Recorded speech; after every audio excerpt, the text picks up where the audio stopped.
Ayan, so welcome po dito sa Doy TV Sports.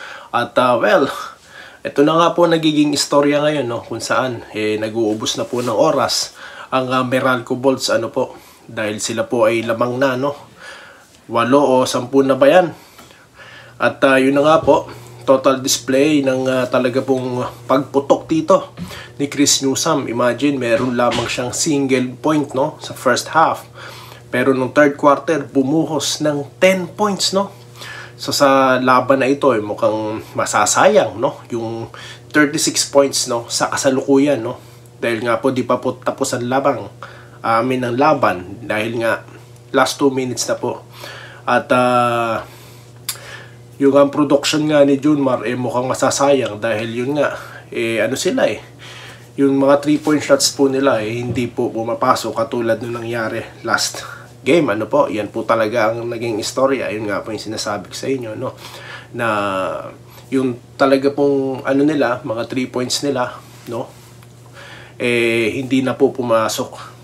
Nag-i-struggle po yung supporting cast na ito ni Junmar, na si CJ Perez at ito pong si Marshall Lassiter, So yun po ang kasalukuyang istorya, kung saan ito naman pag-usapan natin si Chris Newsome, Well, una po sa lahat, nagsimula na po tayo bago mag-promote ng channel. Well, pasuyo na lang po kung nagustuhan niyo po itong update natin. Well, papindot na lang po ng like and subscribe, So yun nga, medyo excited po kasi tayo rito maghatid, ng update sa inyo.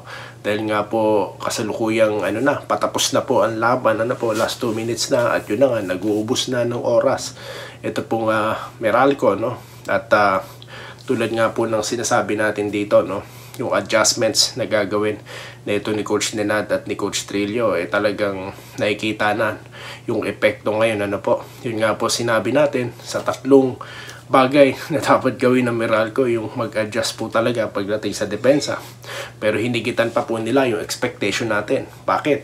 Dahil yun nga po, sinuggest natin si Bates, first 5 na. Hindi lang yun ang ginawa nila.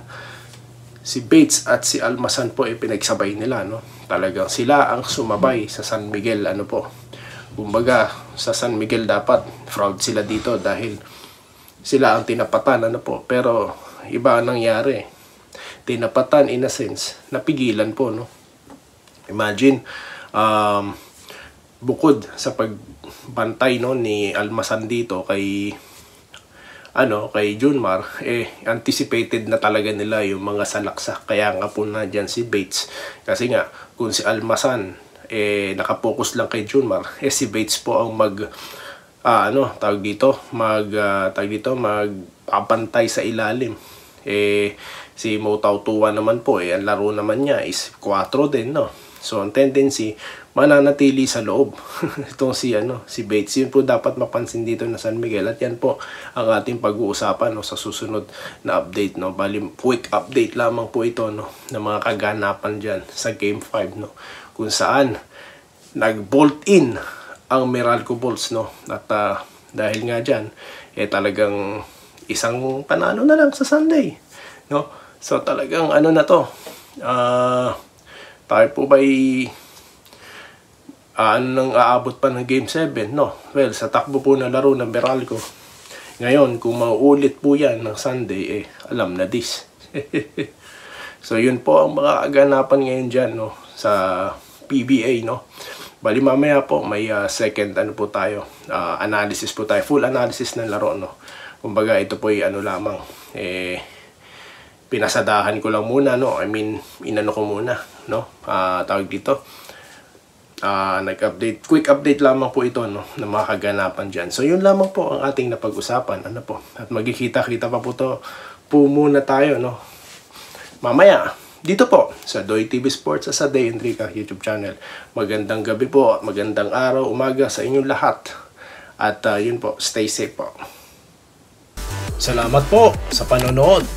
Subscribe na para sa mga susunod na basketball at boxing videos.